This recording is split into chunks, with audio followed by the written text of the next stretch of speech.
And we are in the right channel. My apologies, ladies and gentlemen. I was actually doing live stream on a different YouTube channel, the wrong YouTube channel. I was doing a live stream at the Portuguese YouTube channel, which I shouldn't. I mixed up the live streams. Hi, everybody. It's a pleasure to be back with you. And the room is a little bit dark today. Let me just change the light direction. Okay, that's better. And I would like to introduce quite a few things. First of all, last week I couldn't do the lesson. I was so bad. It was a long journey this week, and then I ended up having migraines, and then those migraines just carried on and lasted until on Tuesday. I remember I was teaching a history of art lesson. I was meant to teach a history of art lesson for McFarland's, which is a lawyer's firm in London. And the migraines were so strong that we had to postpone the session. Now, that usually only happens about once a year. It just happened. So apologies for no show last week. And let me see who is online. Oh, yes, we have people online already. And I just want to thank you all for your patience. I've got lots of great news to tell you. And as usual, I was so happy with what you guys did 2 weeks ago, because there was this kind of discussion forum. Please, I would like you to carry on with that motivation, okay? So please write down, write comments, say hello, chat to each other, gossip, badmouth me, I don't mind, but communicate, okay? That's what these live streams are about. Tonight's topic, it's going to be lots of gossip. Speaking of gossip, I have gossip for you. We're about to enter another lockdown, of course. Hey, guys, come on. It's very bad, but we have to put things in perspective. At least most of us, it's better than going through a war, you know, or we're not being bombed. We are okay. And that's something I would like to also ask you to do. This is my appeal. I think we definitely need a little bit more positivity on an interpersonal interaction. I also felt trapped, you know, in the last few days, weeks, months, of going a bit down. I was becoming a bit downer. I remember I never listened really to my YouTube live streams, because I want them to be very spontaneous. Like I've said 2 weeks ago, they have to be this live stream of direct consciousness. But I've listened to some snippets, because sometimes I want to make sure that the sound is okay, and because there's something terribly wrong with the video, I'll just delete it, you know. And I've noticed that I also fell prey to this habit of moaning, complaining, which is not me. I'm a very positive person. So someone gave it to me, and that's more contagious than Corona. Okay. So yeah, of course, that if things are not well with you, you are absolutely entitled to speak up the truth.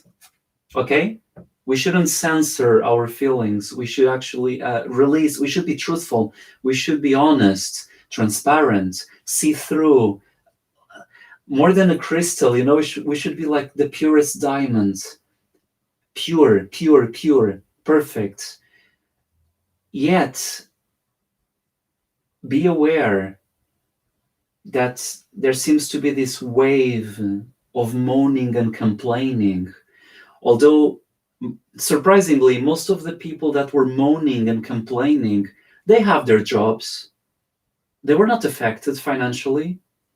I have friends that were highly affected. For example, all the artists were pretty much unemployed throughout this year. Apart from a few gigs, just to give you an idea, I haven't pretty much worked for about 10 months. So I've been living from my savings. And I'm not really complaining. And yet you have people that work in finance, in banking, whatever, and they're moaning about the quarantine. Come on, guys, give us a break. You are still working, and you have decent wages. Everything is fine. So I just want to leave you with this last message.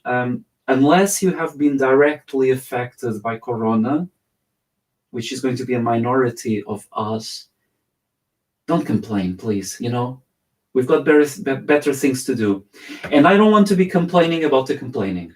So let's move on to the next topic. I've got a few comments here. Oh, hello, Sarah. Thank you very much. I have no more migraines, thank goodness. This only happens very occasionally. It's quite rare. But when it does, you just need to stop, and you can't even make. I was going to make a live stream on YouTube just to say, guys, I cannot give you a session because I'm not well. I didn't have the energy. I just couldn't. I couldn't even look at the camera. So apologies for just ghosting you suddenly. And we have, yes, Sunzart, we are not at war. And if worse comes to worse, let's all go and live together, so we save rent money. if we learn again to share, if we learn again to support each other, to collaborate, to cooperate, I believe we can go through this without any issue. If you've been professionally affected, it's a different story. Do worry. And then, find a job as soon as possible, because there aren't many jobs out there. Or if you lost someone for coronavirus, and unfortunately, I've met quite a few people now, they have lost their parents. Of course they can complain, and they should, and they must. But not most of us. We are entitled, it's like first world moaning. Oh, I can't go to the restaurant after Thursday. Oh, what a depression. It's not a problem. Our grandparents couldn't go to the restaurant any day. They couldn't afford it back then. So we're very lucky, Yeah, cheers up for that. Let's be a bit more positive altogether. Oh, hi, Nark. Good to see you as well. Now, I just want to... Yes, you feel the same about the complaining. It just became this wave, and we're not fixing anything. And it seems like it's this competition. Who complains the most? All right. And now let's complain about those moaners. Let's moan about the moaning. This is the ultimate complaining. So far, I'm winning. Can you beat that? Okay, try to beat that. Yeah. Let me just check any more comments. No. So I'm going to move on to the next bit of the lesson, which is, who is this famous painting? I'm wearing the world's most famous painting on my shirt, on my t-shirt. Who is this? The reason I chose these t-shirts today is that, so I've got two news for you. News number one, I just sent an email about 1 hour ago to everybody on my mailing list, my English mailing list, announcing that I've got History of Art courses about to start. They will start in 2 weeks' time. So next Sunday, there is still a live stream here on Facebook, okay? And then I'm going to make a break because I have now the online courses to run. It's going to be History of Art, Contemporary History of Art, and I'm not going to be your usual teacher for contemporary art. I think you guys have seen already some of my thoughts about the contemporary arts. So I tried to cater this course to make something really, really specific. I must say that I've run this course several times for large organizations, lawyers, firms, banks, etc., amphitheaters with sometimes over 100 lawyers or something of that sort, like large meetings of really highbrow professionals, and they seem to have loved it. So occasionally it's going to be politically incorrect, but I shall let you know when the time comes, so you're prepared. Because we're all very sensitive. And yeah, I can't wait to get started with this course. I was so amazed that as soon as I sent it, I immediately started getting bookings. I think my dearest students were just waiting for an opportunity to join another of my courses. And also, I'd like to thank everyone for your incredible support. Has been unbelievable. I vouched secrecy and silence, but there were even people that just donated money because I was doing the live streams on YouTube and on Facebook, but they asked for secrecy. I don't think their partners know that they were giving me some money. So I would like to thank those people. And also, it was incredible because they just started booking straight away as soon as the History of Art course was out. Now, good news. Good news. Finally, and I've been promising you this for 2 months, 3 months, maybe 4 months. Finally, the Bargue course is complete. Renato is just editing the very last stretch of the course. And this week, I'm going to record the voiceover of the last 20-something minutes of the course, and then it's ready to go. Just before I release it online, I need your collaboration. Please get in touch with me if your first language, and this is important now, listen carefully, I need your collaboration. Volunteers, it should be about 1 hour reading or something. If your first languages are neither English nor Portuguese, please get in touch with me. I need people that can speak Hindi, Mandarin, you name it, German, French, Spanish, Italian, etc., because I'm going to release the course in all the languages I can, including African languages. For example, I've got already a volunteer, a dearest friend of mine. She's going to record a version of the course in Ubuntu, which is one of the languages of Angola and also Namibia. So I really want to release this course even in these uncharted territories. Whatever is your local language, please get in touch with me, especially if you have a good voice, if you can read well, because, yeah, I'm so excited. Now, let me see who I have. Oh, hello, Liliana. All good? And Sansart, Kim looking healthy. Yes, he's looking very healthy. So this is going to be the history of art. The course will be about history of art, but contemporary arts. We have a contemporary Mona Lisa, and of course, this is pop art. It's an eBay shirt, So you're literally, I'm literally raving about a contemporary take on the past. Now, homework. Who has done the homework? Who has read The Allegory of the Cave? Very important. Please read those books. Okay? The Allegory of the Cave. It's a must if you have never read it, by Plato, Socrates. Who has read The Banquet? After you read The Allegory of the Cave, you are ready for The Banquet. And The Banquet is really funny as well. Lots of humor. Highbrow philosophy. Who has read any of the comedies by Aristophanes? I suggest The Wasps or The Clouds. And The Clouds is making fun of Socrates. And remember as well the very short text, which is the Apology by Socrates. Who has read it? Please write it down. Otherwise, I'll be very crossed with everybody, and I'll be moaning. The rest of the lesson will be moaning. And you will love me for that, because moaning is the next big thing, Although no one is, not in this group at least, no one is starving. So, yeah. And finally, who has read any of the Greek tragedies? Especially, under my understanding, I absolutely adored Antigone or Oedipus King, by Sophocles.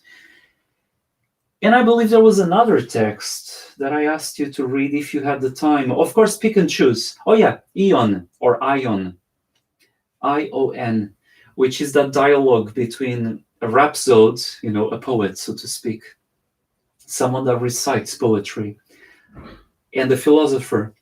Who has read it? I'm going now to turn onto the screen and I will check the answers. Oh, you read Ion. Wow, okay. I'm very happy now. I've got some positive comments. So I've got Sansart. Oh, this is brilliant. You can do the Hindi and Telugu version. That's really exciting. Do you have my email? If you could drop me a message or an email, I'd be so happy, okay? Let's do this. Now, in terms of the Greeks, Narg, she's listening to the Allegory of the Cave on Audible. Okay, very good. You know something? I got addicted to Audible, audiobooks in general, because now I'm just listening to them before I fall asleep. It's too dark to be reading because I want to sleep. But I still want to learn something. I'm always trying to learn things, and I got totally hooked on that book by Gregory Davis something. I forgot his name now. The Australian writer, I believe. Shantaram. Shantaram, the audiobook version with the red cover. Wow, that guy can really read. The voice is just unbelievable. That guy can read. So I strongly recommend Shantaram, which is about 40 something hours long, as a book. And the way the book describes Carla, Carla, she's the woman that Shantaram falls in love with. The way the book describes Carla gives me shivers. So at the end of the book, I was so sad. I started missing Carla, like if I was missing a real person, a real friend. It's like if I had fell in love with Carla too. It's such an amazing piece of literature. Okay, so Shantaram. But we are sidetracking. We should, Nelson, talk about art. Stop talking about everything you don't master. I'm not a master of literature. So what am I doing? Art. Let's talk about art. Now we've got Liliana. I think there is Eon in Portuguese. There is, because I read it when I was a student at the Fine Arts College. Which edition was that? It must be one of those. It's probably one of those publishers that don't exist anymore. We used to have some really brilliant publishing houses in Lisbon, brilliant ones, but probably they don't exist anymore because of the online competition. Please do your research again. Again, Lillian, if you can text me or email me a reminder, I will also try to help you find the book. If not, I will try to find my own copy and then I'll send it to you, because I've read it already. I don't need it. It's not a book I will need. So yeah, let me know if you find it or not, okay? Get in touch, because it's certainly translated into Portuguese. I think it's part, usually Ion or Ion, I-O-N, it's part of a compendium of at least 5 texts, because it's so short that it's not just a book. Do you understand? It's part of the more dialogues by Plato. He wrote many dialogues. So you need to check the compilations of different dialogues. Just type dialogues, Plato. Diálogos, Platão, in Portuguese. And see which book contains several of those, including one of them will be Eon. Almost for sure, okay? Guaranteed. It's translated into Portuguese. Now, oh, wow, Sarah, I'm very impressed. Wow, okay, you're going to be the teacher's pet tonight. Deal? You're the star. So you've read Eon, listening to audiobook, Plato's Dialogues, just about getting to Allegory of the Caves, totally enjoying. I'm happy you are. And Some books are, yes. We'll check Shantaram. Yes, okay, Shantaram, but the version with the red cover.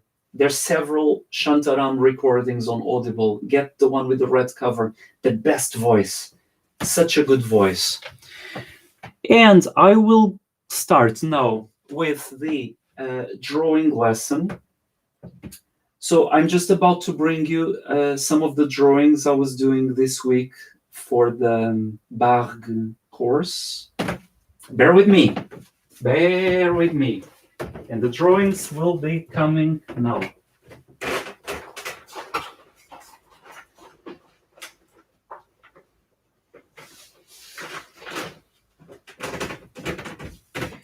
And the first thing I would like to show you is that although the Bargue course has been created to be done in charcoal, so it's a charcoal drawing course, the technique is exactly the same for painting. So this is an example of a watercolor. It's just a simple watercolor that is done side size by using the Bargue drawing techniques. All right. So you can use exactly the same method for watercolor, for drawing, etc. And again, this has all to be done side size. And the Bargue drawing course, which I'm really looking forward to launch very, very soon, and I hope you can all join, it's about simplification. It's about how to render something that looks realistic with as little amount of detail and effort as possible. So essentially, it's the neoclassical taste on drawing, okay? So you can definitely paint black and white watercolors, and they're based on the very, very same principles. This is another drawing I was working on. Oh, they're getting damaged. So I really like the horse. So this one was made on, it's like a chess piece, you know, a chess piece. And again, this is charcoal.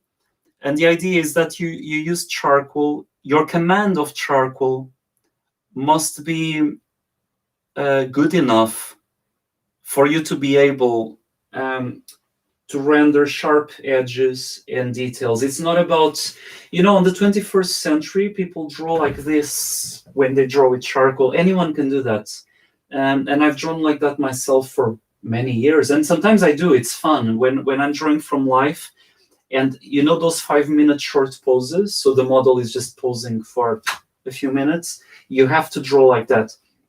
But the idea is that you should render. Look at the simplification as well. So you must be able to give a convincing sense of depth by using only about 3 or 4 tones of gray. Does that make sense? So the Bargue course is about simplification. You compress all of your shadows into just a few different shades of gray. You are not rendering all the tones of reality like you would do in photorealism, for example. No, it's about simplification. So when you learn to draw like that, that means you have the ability to make those huge paintings that they made in the past really quickly. If you don't simplify, you can't paint large and quick. Does that make sense? Monumental. You can't do it because you'll be spending too much time rendering irrelevant things. So yeah, this is another example of the Bargue. This one I think I showed you 2 weeks ago. I'm under the impression that you guys, I've seen this one already. So it's a hand made in charcoal. Let me just go a bit nearer so you can see them. Oh, I don't think the camera likes the blackness of the drawing, you know. It just overexposes everything. Again, it must be hyper simplified. In this case, there's about only 3 to 4 shades of dark, nothing else. Does that make sense? Now, I've got here a few questions. Love the horse. Oh, thank you very much. Thank you. I've got a question which is about what are these drawings, which paper All right, the paper is a relatively unknown brand. I just chose a brand called Lana Aquarelle. Lana Aquarelle. It's a French one. And I went for the rough grain, because I like the texture. Let me see if I can zoom in, which I don't think I can. Yes, I love the texture of the paper. Can you guys see that? There's a really nice grain on the paper. And generally, I like rough papers. But that's a matter of personal taste. I mean, you can do and you can choose whatever you prefer, whatever you like most. Another example is so you've got. Oh, this is also difficult to. Again, the hyper simplification of compression of tones, which I think works particularly well on profiles, and especially male portraits, because they're so angular and they're so contrasted, which makes the image look much more masculine, if this makes any sense. And I'm not talking here about gender or sex or whatever. I'm just talking literally the binary thing of male or female, not of man and woman, which are social constructions, and they can definitely be changed, and it's cultural. I'm just talking about the biological thing. And essentially, this type of drawing works very well when you draw males, because there's a high contrast, high dramatic figure. Again, all in charcoal, high simplification of tones. I'm going to insist a lot on simplifying. Anyone that can simplify can complexify. That's not a problem. Does this make sense? I'll repeat again. Simplification is a higher skill than complexification. Complexification is what looks nice, but you even see 14-year-olds that never went to art school, never learned how to paint or draw, and they do these copies of photos, and it looks just like the photo because they're copyists. Ask them to paint a fresco and give them a deadline. They won't even be able to draw the outline of a hand they can't. So essentially, detailing is just a matter of time. If I give you 60 hours to do a drawing, you will end up with a highly detailed drawing. That's not what the Bargue technique is teaching you. What the Bargue technique teaches you is, first of all, how to draw from life. No cheating, no projecting, no tracing. That's rubbish. No, you draw from life. And how to draw so accurately that your margin for error must be maximum 1 millimeter. And I'm serious. Maximum 1 millimeter. And then how to render light and shades in a swift, economic way that you create a really convincing sense of depth and three-dimensionality, although you only have 2 or 3 shades of gray. It's amazing, it makes you quick. Look at Renaissance art. That was before Bargue, but look at Michelangelo's Sistine Chapel, and you're going to see the highly simplified shapes, and that's why they look so good. That's why they stick in your head, because the simpler an image is, the more you will be able to recollect it later. If there's too much detail on the image, by the way, I'm not anti-detail. I love detail. I'm just saying that generally the most iconic paintings, the ones that stayed in your mind, tend to be much simpler. Simpler means harder to do. Okay? Get this right tonight. Get this clarified. Simpler does not mean simplorian. Does not mean basic. No. Simpler means refined. It means it's like alchemy, It means that you've purified it through fire until only the most relevant essence remains, and it remains concentrated. So it's the concentrate of what matters. That's what I call simplification. Most of the most Most of the most iconic paintings in history, if you do a black and white photo, and then you posterize the photo, and you posterize it to maybe 5 tones of gray, you have everything there. So the image reads well, even if you simplify it to about 5 tones of gray. It's images that need 20, 30, 50 tones of gray in order to read well that don't stick in our minds, okay? So let us understand this today. Now, what else do I have to show you? Oh no, and this got dirty already. That's not good. That's not good. Because I've been traveling with the drawings back and forth. Yeah, I'm gonna have to fix that one. So another example of a high simplification.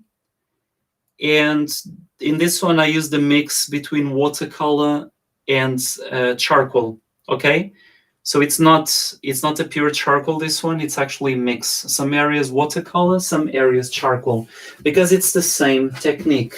It's exactly the same thing. Oh, I like this one. Okay, let me show you now a pure charcoal, and that's the hands of an old woman. Let me first correct the perspective, and now let me go a bit nearer so you guys can see. I love how, again, how this simplification, you can even read the texture of the skin at the top. Do you know where the light is hitting? At the back of the hand, you know? Not the palm, the other side. And I absolutely love how with just 2 tones of gray, nothing else, you can fully describe the consistency of the flesh, the texture of the flesh, where it's sagging or where it's bony or where it's soft. Do you guys understand the importance of simplification? Does this make sense to you? Now I've got a few comments. Let me just see.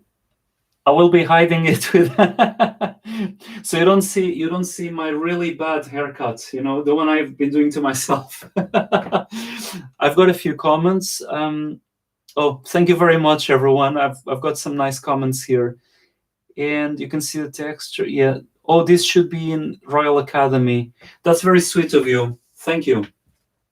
I never submitted anything to any competition. Maybe I should, you know. I'm already 42, I believe. Am I 42? Yes. So I should get started, you know, for young artists. Another example of just a watercolor. Just a watercolor of painting a hand. And in watercolor, you also need. Okay, why did I pick some watercolors to show you? Because in watercolor, you don't have as much possibilities of creating all the different tones and shades of reality. And the advantage of this watercolor is to also show you the importance between sharp edges or blurry edges along the shadow outline. So, for example, pick the shadow. Let's say the shadow down here, down the elbow and the side of the arm. Okay? Now, if you look at this shadow, there are going to be some areas where the outline of the shadow is sharper and other areas where the outline is a bit blurrier. Does that make sense? And it's this game, it's this contrast between sharp and blurry that also helps to describe form in space. And that's another, see, okay, you can only paint with 3 shades of gray, but if you know how to use them, it's fully 3D. These are not even the right tones of reality, you know. There's no way that the lights of the hand could be white all over and the arm. This is part of the simplification process that I was telling you about. And yeah, I've been doing some Bargue drawings also in watercolor, others in charcoal, just to show you that it's also applied to painting. You know, there's no real difference between the two. Another example of a highly simplified arm. Okay, So again, I'm going to go a bit nearer so you guys can see and look at the edge of the shadow. Sometimes it's extremely sharp, like down there in the knuckles, and other times is blurry and softer, like up on the wrist. So the shadow melts into the white, or it clashes against the white, like in the knuckles. So this variety is very, very, very important. And see, how many tones of gray can you count? Almost nothing. There is pure white for the lights, there is pure black for some shadows, and then you have two shades of gray. You know, there's a dark gray and there's a medium light gray. Pretty much. You don't have gradients in this drawing apart from the blurriness I was telling you about. Does this make sense? So yeah, essentially what you will gain from the Bargue course is the online version, because I'm releasing the demo where each stroke is going to be commented pretty much. And it's amazing because of Renato, the way he filmed it. Oh, and one more. This is also a watercolor. And this one is a watercolor of a torso. And again, the simplification of tones. I want to show you, I'm going to show you now the charcoal version, okay? There is a charcoal version of this very same drawing where I pushed it a little bit more. And I've got a question here. Do you have one black and you make the grays? Yes. So essentially in these Bargue drawings, in the drawings, not in the paintings, this is watercolor. But let me get you a charcoal drawing. You have to create all of these shades, not all, because this is deliberately simplified, but you have to create the different shades of gray and black and white, etc., just with a charcoal stick. So literally, yeah, you have pretty much one charcoal and you create the whole thing.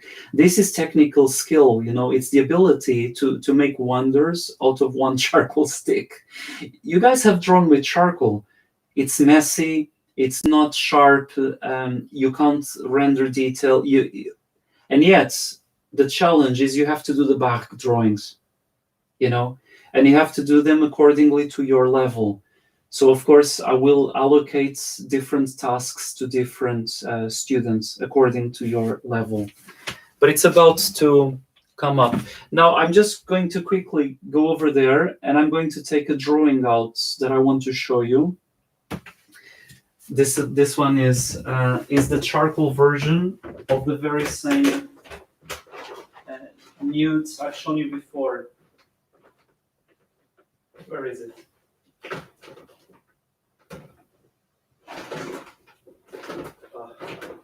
You know, when you search for something.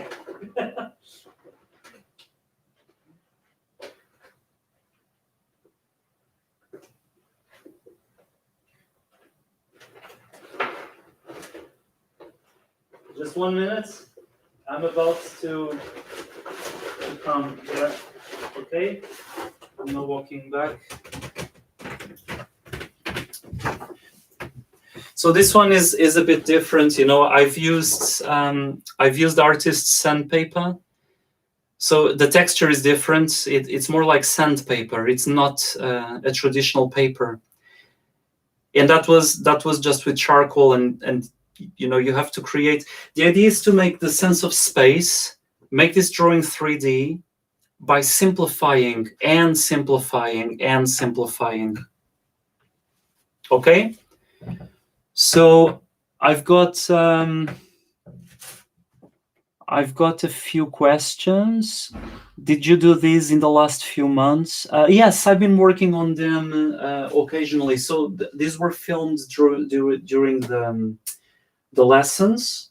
So while I was doing the demonstrations, Renato would be filming.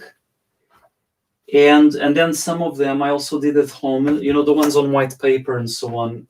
To have a wider portfolio, just to show the range of effects you can get, like, for example, from the hand of the old women, like this one, where you can see the sagginess and the texture. That's an example of a potential effect you get with charcoal, and how to represent flesh by using only two tones in the light, and getting this texture accurately depicted, all the way to the masculine profiles of those men with dark shades, etc., all the way to the very soft looking ethereal, like the hands I did in watercolor. So essentially, it's to have a wide scope, a variety of effects, so students can see that it can be applied to different.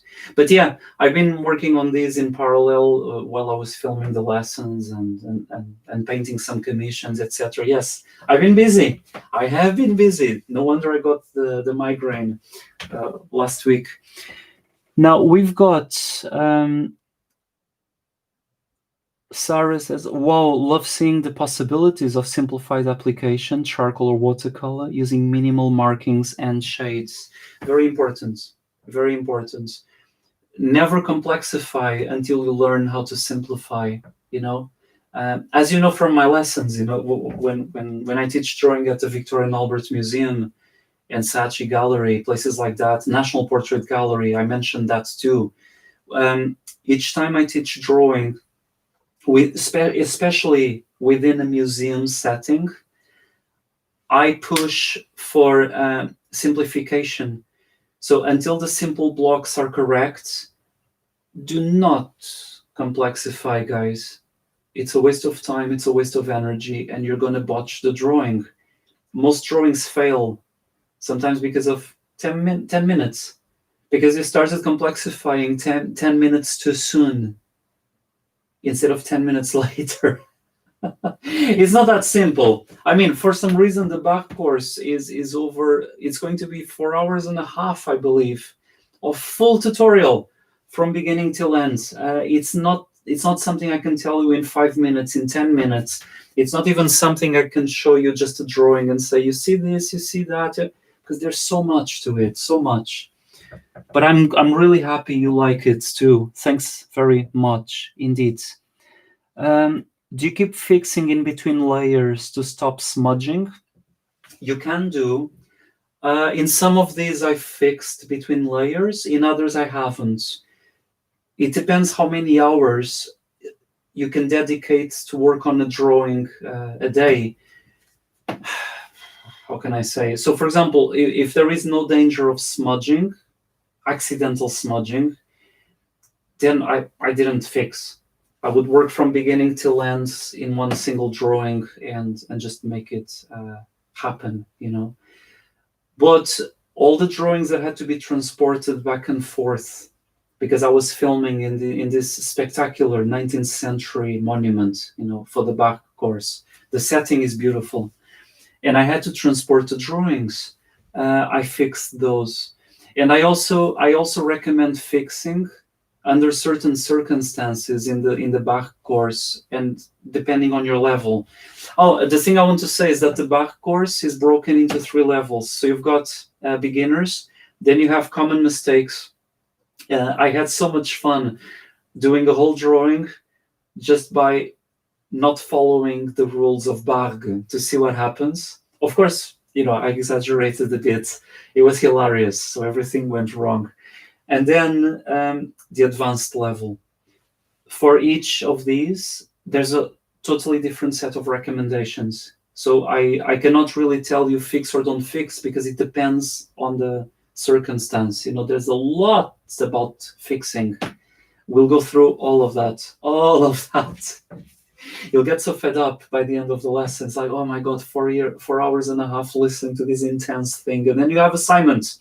And I'll be checking on your drawings. There's so much to do. And then we have, okay, and that's enough for the questionnaire. Now, I just want to say that I'm going to give you a homework today. I'm going to give you a homework which it's going to mash up mash up the two courses I was talking about today. It's going to be a mix between the Bargue and it's going to be a mix between the history of art lesson, which is about to come up.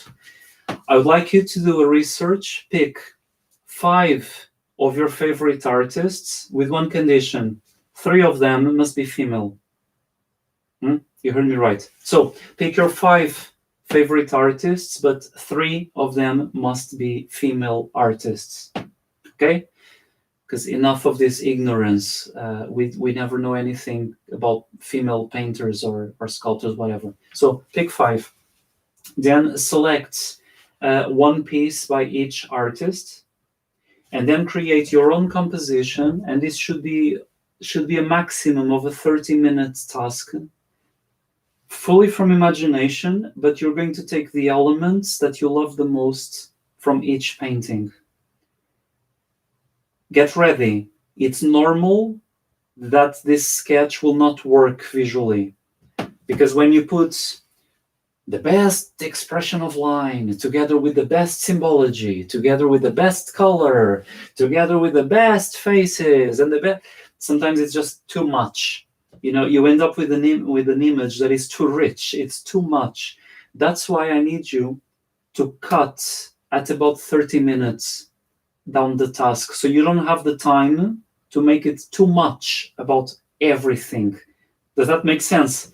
So I really need you now to pick 5 images from 5 different artists, three of them females, please. You need to know your history of art better. Enough of always the same Van Goghs, Picasso. Oh God, I'm bored to death. They're good, but come on. They're not that good. It's like, we need to learn to compare with what the rest of humanity has been producing, and stop deifying individuals. This pantheon of always the same 10 artists is boring me to death. But yeah, of course, if Van Gogh is one of your favorites, some of his paintings are some of my favorites too. Don't hesitate, choose him. Just remember, 3 female artists, 2 males if you want, or 4 females, 5 females, it doesn't matter, as long as you learn something new. Pick the best elements of each painting. Imagine Van Gogh, you love the swirliness of the brushstrokes. Then please try to paint with that swirliness too. And then you pick somebody else. You love, for example, the muted colors.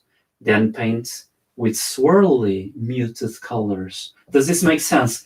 Start combining and organizing the elements of visual literacy. If you have not watched the video, the lesson that we did a few weeks ago, go to my channel and type visual literacy, search for it, okay? And you have at least 2 videos where we discuss what constitutes a work of art, which are the polarities that you must learn to work with. And this is the real visual literacy, the real one. It's not all those stories that critics weave to justify high prices. No, that's not what makes an artist, and it's certainly not what makes somebody artistic. If you want to be artistic and artists, it's about visual literacy, the polarities. Check those videos, okay? And now I'm giving you a practical way of finding those polarities quicker and faster. 5 paintings, all right? 5 different artists, 3 females, promise me. Now we have here, okay, no comments. Now, I just want to say one last thing, which is today's live stream. I will have to cut it short again because I still have a lot to do. But if you go to where did I put? I've lost it. So let me write this down. I'm going to write this down. So there's no excuse. I'll just write this down on a piece of paper, okay? So there's absolutely no excuse for me not to have this. I'm writing down my website.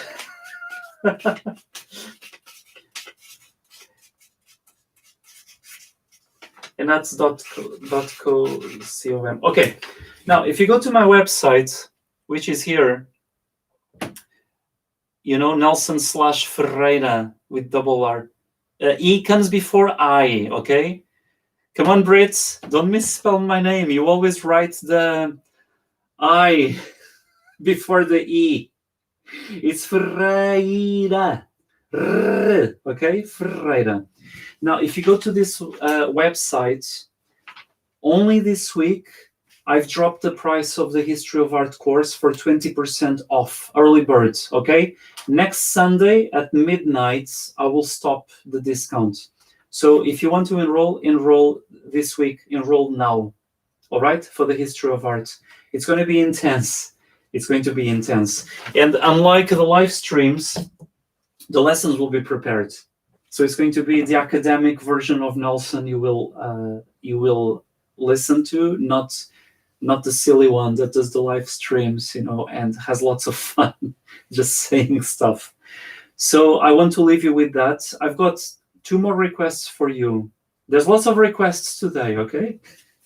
Come on. I gave you hours, days, weeks, and months of free videos. Since March, we've been doing this. Time to give some love back. So if your first language is not English nor Portuguese, and if you have a good spoken voice, please contact me, because I really need volunteers now to read out in every language that I can, including obscure dialects. Because when I release the Bargue course, it will be, I want at least 40 languages. This can be done. This will be done. All right? This is being done. I've told you already, Umbundo, it's on its way, okay? One of the languages of Angola and Namibia. We can do this. The other request is I need to about double the number of people that subscribe to my channel, because once it's doubled, we have much more flexibility with the live streams and with the free content. Inclusively, I can even do it while I'm traveling, because I'll be able to do it from my mobile phone, which, by the way, has got probably better image quality than this camera. Although this camera, I'm pretty happy with it, but the phone is probably a bit better. But I have to double the number of subscribers. So I'm going to ask you if you could share this channel amongst your friends and family, and just literally let them know that the quarantine is coming up. You've got nothing else to do. Don't be numbed down by Netflix, always the same series. Again, this pantheon, it's like in the History of Art. You've got always the same artists being spoken about by everybody. And then you have always the same series being talked about by everybody. You've got always the same people generating fortunes, because we are too stupid to actually find something more interesting or alternative. Does this make sense? The quarantine is coming up. Tell your friends to subscribe and learn some art. Lots of free content in the channel. I'll be really happy. The moment I double the subscriptions, we can produce something really good after that, because YouTube blocks a lot of possibilities until I hit that number. And that's pretty much, sorry for the hard sales today, but this is the week where all the announcements had to be done, because everything came up together at the same time. Some more comments here. I've got, the homework is fun, the homework is fun. You're asking, Sansart, you ask, this will be theory only, the classes? Which classes? Bargue or History of Art? If it's Bargue, it's practical. It's practical lessons, Of course, that the video section, which is 4 hours and a half, it's all the theory you need to learn. 4 hours and a half of knowledge, compressed. But then I'm expecting you to devote about 30 hours of practice to complete this course. By the way, people that complete successfully will get, it's like, how do you call this in English? You get this thing, for example, I will write reference letters if you want to apply for universities or art colleges based on your skill, but you must attain a level of excellence. Those who attain a level of excellence will get my reference letter. Those who don't, you still learn a lot. And of course, you can always resubmit a new project if you feel like it's not good enough, or whatever. Then do a new drawing, and I'm happy to revise your level. But the Bargue course is practice. The history of art, of course, it's theory. But in these live streams, they're not live streams. Sorry, the lessons are prepared, but they will be done live on Google groups, and we will be interacting. So I also recommend, if you have a camera or a microphone or something, because so you can ask questions live, or you can type on the chat box. If you guys are shy, you don't have to show your face or anything. Just type on the chat box, and I will be responding. We will be starting with all the splints and the splinters and the breaking and the shattering of conventional art that happened at the start of the 20th century. And then the word contemporary is erroneous, because officially, well, there are two possible dates to define contemporary art. Some art historians say that the contemporary arts began with the end of the Second World War. Okay. So 1945 begins the contemporary era in the arts. Before that, it's modernism. It's modern art, not contemporary. But other writers defend that it starts in the 70s. Now, I chose to begin a bit earlier, so you understand what caused what. It made no sense to me to start suddenly in the 70s and then just start talking about the styles from that period without giving you a context of what created what. It's a domino effect. We should have started in prehistory, but there's no time for that. So I chose to start at the beginning of the 20th century, but I'm just going to show you why these movements were so relevant. These modernist movements were so relevant to the development of the contemporary arts. And then we're going to focus in the contemporary scene itself. So especially from the 70s until nowadays, living artists. If you're puzzled by contemporary art and you want to understand it a bit better, this course is for you.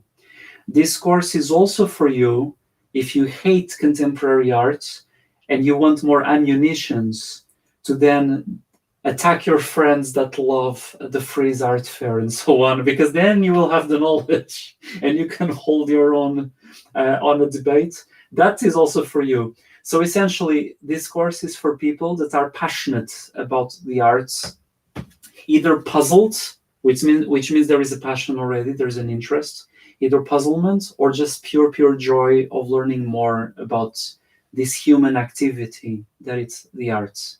All right. This course is not for people who give more importance to explanations than to the image itself. Okay. This is not for you. Yes, this is not for you if you're more interested in chronologies and in who owns what and lineage of collectors. And so this is not your for that you have other institutions that will give you those courses, like the Courtauld Institute or Sotheby's. This is not a course for art auctioneers. It's not a course for art dealers.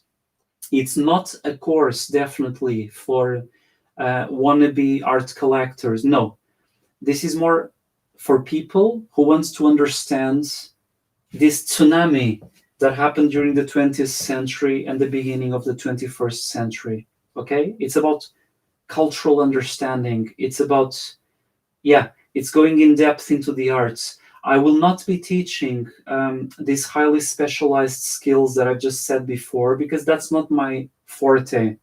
You know, I'm not in the art market.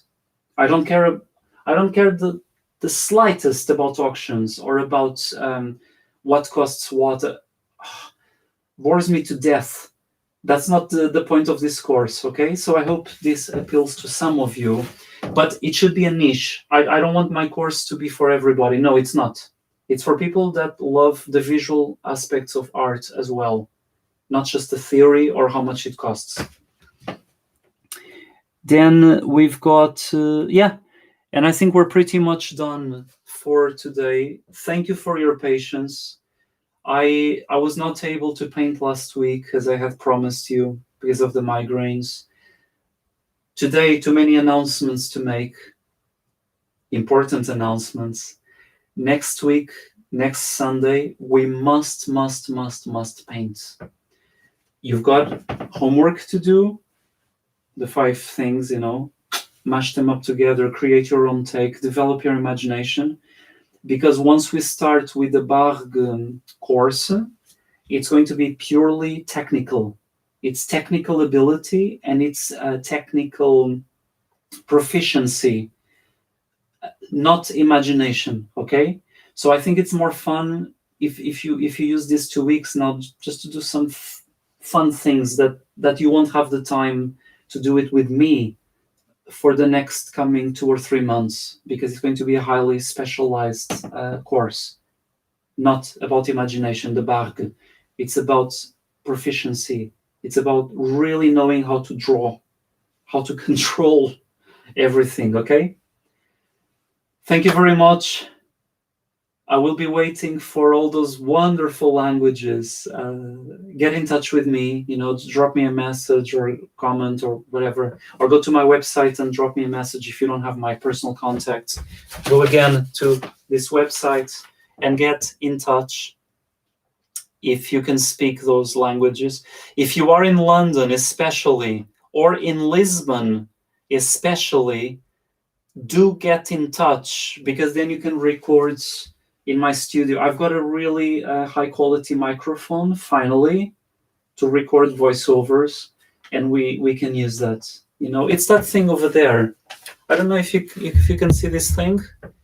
You know, I'm using it now for this live stream, but it's the sound is not being filtered. You know, I'm not manipulating the sound, because once you filter it, the sound is amazing, really good. This is the raw version. You know, it's a live stream. You know, I cannot put through filters. This is the real voice. So guys, thank you once again. Let me just check if there's any comments. Oh yes, Urban Sketchers. Hola, hello. And I'm just about to leave. And it's a pleasure to be here with you. Next week I shall see you. Same time, please double the number of my subscribers so we can do more things together and better stuff. I can even share images. That's the thing with YouTube at the moment. I'm limited to this 1-to-1 on the camera. It's not enough. I want to show you examples from the history of art, which means I need to be able to share from screen. I cannot do that unless you guys help me double the number of subscribers. You can do this, and I am doing this already. Okay, ciao everyone, and lots of love, and I can't wait. Yeah, I can't wait to see the results of those 5 images mashed up together. Create your own thing and send me the images. Okay, can't wait. And of course I'll give you feedback. By sending me those images, you will gain feedback. Ciao. Or drop me a link. If you can't send me photos, create a link on Flickr or something and just drop me the link, you know, and then I'll be able to see what you have done. Okay, bye-bye.